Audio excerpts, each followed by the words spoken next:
'Tis the season to prepare our favorite foods for family and friends, but our big holiday dinners and the leftovers they create can increase our risk of food poisoning. The Public Health Agency of Canada estimates as many as 13 million of us get sick from foodborne bacteria every year. Here to tell us how to avoid that nasty gift that keeps on giving, we've got Dr. Raj Bhardwaj here. Thank you for coming in. My pleasure.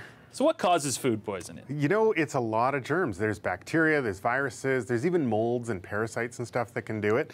And they basically get from our food into our bodies, and then our body mounts an immune response to that infection. And it starts saying, yeah, you know what, everybody out of the pool. Better out than in. And that's what causes the main symptoms of food poisoning. So the bacteria, the germs, they get onto the food a bunch of different ways. They might get on during the whole preparation phase. So think of E. coli bacteria on romaine lettuce when the romaine is out in the fields, but they can also cross-contaminate. So think about like salmonella bacteria on poultry, on raw poultry, and if you're using a cutting board to get that all ready and then you don't properly wash your hands, the cutting board, the knife, everything like that, then that could cross-contaminate onto whatever you make on that cutting board next. So like a slice of tomato or something like that. But there are also bacteria that can live on food, and they can produce toxins. And then you can reheat leftovers, you can cook the heck out of the food, but those toxins aren't necessarily destroyed, so they can still make you sick if you eat them. And then lastly, once you are sick with food poisoning, your body is ejecting all of these germs to try to get them out, and you are spilling those germs into the environment. So if you use the bathroom and touch the faucet after somebody else who's had food poisoning, you can actually catch food poisoning from that faucet, even though you haven't had any contaminated food.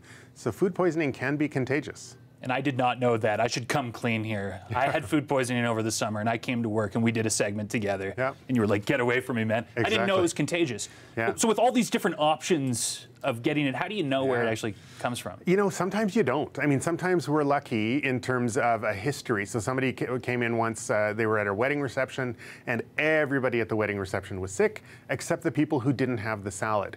So we can narrow that down and say, okay, well, the salad made people sick, and avoiding the salad protected you. I never have the salad. But it's probably safe, right?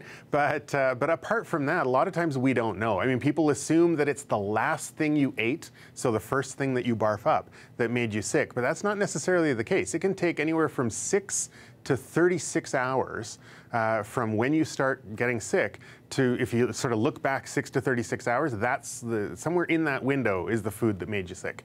So sometimes, we ask about that. A lot of times we don't really need to, because no matter what, we're going to treat you basically the same way, unless you're at high risk for getting, really quite sick with this, or if you're already really quite sick with it, then we might do some different things. So are some people more at risk than others? Yeah, it's the same 4 basic groups that we talk about with a lot of illnesses. It's people that don't have a lot of sort of physiologic reserve to dip into when they're sick. Okay, so we're thinking young kids, they can get dehydrated quite quickly. Right. Elderly, especially if they're frail elderly, then they can get sick quite quickly.